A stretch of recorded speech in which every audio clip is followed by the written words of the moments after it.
Hi, I'm John de Voy and I'm a doctor of chiropractic. I practice at Wynyard Chiropractic in the heart of Sydney CBD.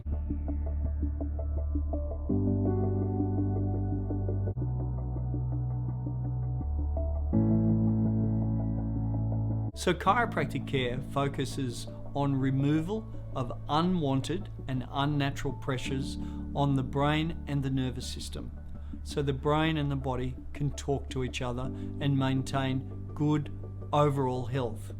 So a chiropractor looks at your spine, at your body, and sees where the greatest pressure on your nervous system is. Then by specific chiropractic adjustments, it adds movement back into the spine to restore normal nerve pressure and therefore the normal nerve function, so your brain and your body talk together. So chiropractic is all about the removal and the detection of unwanted pressures on your brain and your nervous system to maintain a happy, healthy spinal and internal environment.